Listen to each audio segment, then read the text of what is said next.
Assalamualaikum warahmatullahi wabarakatuh. Shalom, Om Swastiastu, Namo Buddhaya, Salam Kebajikan. Pada video kali ini, saya akan mempresentasikan skripsi saya dari bab 1 sampai bab 3 sebagai ujian tengah semester mata kuliah seminar hukum. Dan judul skripsi yang saya angkat adalah konstitualitas kebijakan pemerintah dalam menetapkan lockdown sebagai penanganan COVID-19 atau COVID-19. Dan pada bab 1, saya akan membahas mengenai latar belakang penulisan skripsi ini, penelitian skripsi ini, kemudian rumusan masalah, tujuan, dan manfaat penelitian. Latar belakang skripsi ini berawal dari pandemi COVID-19, di mana virus COVID-19 sampai sekarang ini masih meresahkan masyarakat dan sangat membahayakan, bahkan sampai mengakibatkan kematian seseorang. Dan berdasarkan data yang saya dapat dari laman resmi website WHO, pada data yang terupdate pada tanggal 3 November 2020 menyatakan bahwa kasus yang terkonfirmasi sampai saat ini berjumlah 46.840.783 kasus, dan kasus yang terkonfirmasi meninggal di seluruh dunia 1.204.028, dan COVID-19 ini sudah menyebar ke 219 negara.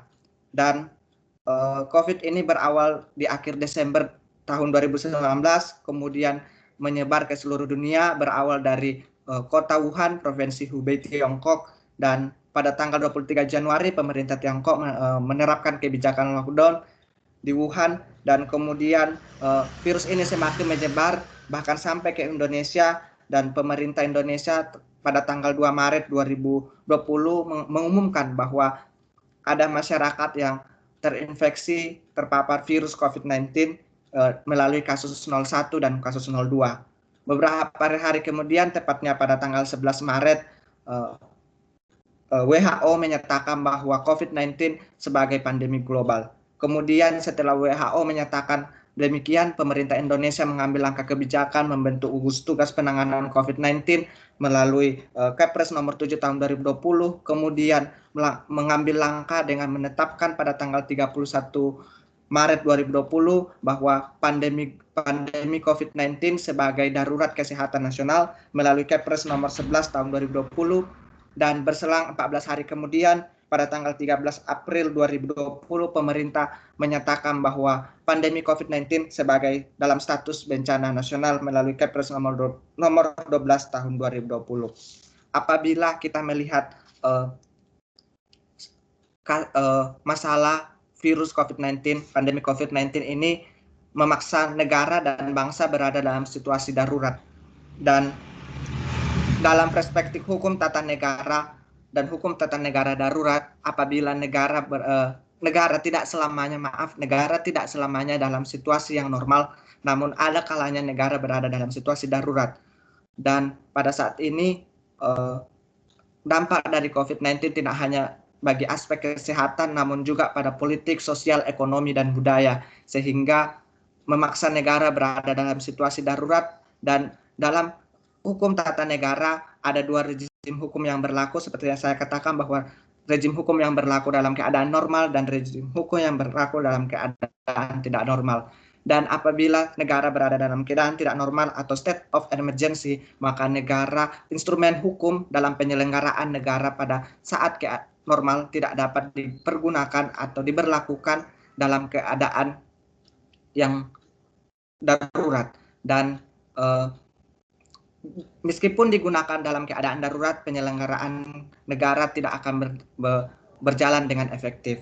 Dan apabila melihat dan menganalisa kebijakan yang dikeluarkan oleh Presiden dalam penanganan COVID-19, sebagaimana yang dikeluarkan pada tanggal 31 Maret 2020, yang menetapkan, tidak hanya menetapkan COVID-19 sebagai darurat kesehatan nasional, namun pemerintah pada saat itu mengeluarkan dua kebijakan yang lainnya, yaitu Perpu Peraturan Pemerintah Pengganti Undang-Undang Nomor 1 Tahun 2020 tentang Kebijakan Keuangan Negara dan Stabilitas Sistem Keuangan untuk Penanganan Pandemi Coronavirus Disease 2019, dan atau dalam rangka menghadapi ancaman yang membahayakan perekonomian nasional dan atau stabilitas sistem keuangan.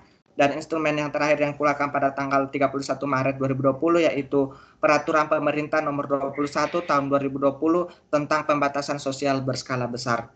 Dan kebijakan-kebijakan yang dipilih oleh Presiden memaknai COVID-19 sebagai darurat hukum sebagaimana dalam pasal 22 UUD 1945 dan bukan keadaan bahaya sebagaimana dalam pasal 12 UUD 1945. Meskipun Presiden Joko Widodo dalam konferensi pers pernah menyatakan bahwa akan memberlakukan darurat sipil jika keadaan semakin memburuk. Lebih lanjut, melihat kebijakan yang dikeluarkan pemerintah dengan memilih penanggulangan penyebaran COVID menggunakan PP nomor 21 tahun 2020, di mana peraturan pemerintah tersebut mengacu kepada 3 undang-undang, yaitu Undang-Undang nomor 4 tahun 1984 tentang wabah penyakit, kemudian Undang-Undang nomor 24 tahun 2007 tentang penanggulangan bencana, dan Undang-Undang nomor 6 tahun 2018 tentang kekarantinaan kesehatan. Dan apabila melihat ketiga undang-undang tersebut, semua undang-undang itu diperuntukkan untuk keadaan yang normal. Sementara Perpu yang dikeluarkan oleh pemerintah hanya mengatur penanganan penggunaan anggaran akibat dampak dari COVID-19. Dan substansi di dalamnya tidak ada yang membahas mengenai upaya penanggulangan COVID-19. Di sisi pembentukan peraturan perundang-undangan, Perpu yang dikeluarkan pemerintah tidak sesuai dengan tatanan hukum berdasarkan aturan konstitusi pasal 22 ayat 3 UUD 1945, Junto pasal 52 Undang-Undang nomor 12 tahun 2011 tentang pembentukan peraturan perundang-undangan, serta juga adanya pembatasan hak asasi manusia yang tidak sesuai dengan aturan konstitusi. Sehingga mekanisme penanganan COVID antara pemerintah pusat dan daerah tidak harmonis, di mana ada pemerintah daerah yang mengambil kebijakan dengan menetapkan lockdown di daerahnya seperti yang terjadi di Kota Solo, Tegal, dan Papua, dan beberapa daerah lainnya, sedangkan pemerintah mengambil kebijakan memberlakukan pembatasan sosial berskala besar. Hal lainnya yang menjadi fokus dalam penelitian ini adalah pandemi COVID-19 secara de facto nyatanya darurat, tetapi secara de jure tidak, karena tidak diberlakukan keadaan darurat. Oleh karena itu, dari paparan dalam latar belakang ini, penulis menemukan permasalahan dalam penerapan hukum tata negara terhadap situasi negara yang ada dan permasalahan dalam pembentukan peraturan perundang-undangan dan tetap berpegang pada prinsip solus populi superma lex esto. Kemudian rumusan masalah yang diangkat yaitu pertama, bagaimana kebijakan lockdown ditinjau dari pembentukan peraturan perundang-undangan. Kedua, bagaimana konstitusionalitas peraturan perundang-undangan yang dibuat dalam rangka penanggulangan COVID-19. Dan yang ketiga, bagaimana hambatan dan solusi untuk mengatur apabila terjadi kondisi keadaan darurat atau lockdown. Tujuan dari penulisan ini adalah yang pertama untuk mengetahui pengaturan kebijakan lockdown ditinjau dari pembentukan peraturan perundang-undangan. Kemudian yang kedua untuk memaparkan dan menganalisa konstitusionalitas dari peraturan perundang-undangan yang dibuat dalam rangka penanggulangan COVID-19. Dan yang ketiga untuk memberikan analisa penyelesaian melalui aturan yang tepat dalam mengatur apabila terjadi keadaan darurat atau lockdown.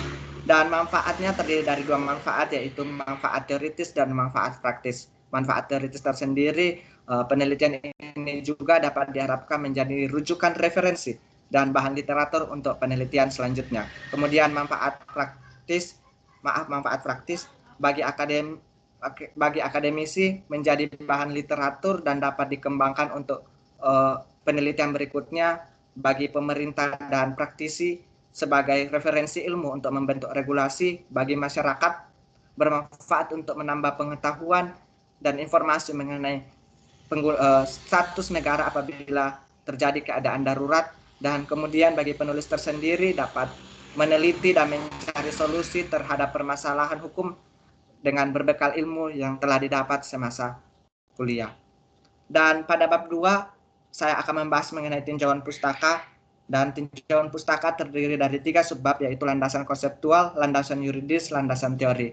Dan landasan konseptual saya akan membahas mengenai tinjauan umum terhadap konstitusi, terhadap hukum tata negara darurat, terhadap pembatasan hak asasi manusia dalam keadaan darurat, terhadap hubungan norma hukum dasar dan norma perundang-undangan, terhadap hierarki peraturan perundang-undangan, dan COVID-19 sendiri. Dan landasan yuridis yang saya gunakan adalah seperti yang ada pada slide, UUD 1945 pasal 1 ayat 3, pasal 5 ayat 1, pasal 12 dan pasal 22, Perpu 52 tahun 1960 tentang keadaan bahaya, dan undang-undang yang digunakan oleh pemerintah dalam menerapkan kebijakan dalam penanganan COVID-19. Dan teori yang saya pilih adalah, landasan teori yang saya pilih adalah teori perundang-undangan, di mana teori perundang-undangan merupakan teori yang berorientasi pada mencari kejelasan dan kejernihan makna atau pengertian-pengertian dan bersifat kognitif. Dan teori perundang-undangan atau legislasi ini dapat digunakan untuk menilai produk perundang-undangan yang akan dibuat apakah sudah sesuai atau tidak dengan teori legislasi. Jadi dapat dimaknai bahwa teori legislasi merupakan teori yang mengkaji peraturan perundang-undangan mencakup tahap perencanaan, penyusunan, pembahasan, pengesahan, atau penetapan, dan pengundangan. Kemudian lanjut ke bab 3. Di bab 3 saya akan membahas mengenai metode penelitian. Metode penelitian ini terdiri dari jenis penelitian yang saya gunakan adalah penelitian yuridis normatif, di mana penelitian ini mencakup penelitian terhadap asas-asas hukum, terhadap sistematika hukum, terhadap sinkronisasi hukum, terhadap sejarah hukum, dan perbandingan hukum. Kemudian jenis data yang saya gunakan adalah data sekunder, di mana diperoleh dari bahan hukum primer, terdiri dari peraturan perundang-undangan dan jurisprudensi. Kemudian bahan hukum sekunder, yaitu bahan hukum yang melengkapi bahan hukum primer, bisa saya temukan dalam bahan literatur dan artikel maupun jurnal. Kemudian bahan hukum tersier, yaitu bahan hukum yang mendukung bahan primer dan bahan hukum sekunder yang saya dapat dalam kamus, baik kamus hukum dan ensiklopedia. Kemudian teknik pengumpulan data yang saya gunakan adalah studi kepustakaan. Kemudian metode analisis data yang saya gunakan adalah metode analisis data kualitatif dengan cara berpikir induktif untuk memperoleh abstraksi dari keseluruhan data. Dan sebagai penutup, saya ingin mengutip dari pernyataan dalam buku yang ditulis oleh Clement Vatovich dan Benjamin A. Kleinerman yang mengenai extra legal power and emergency,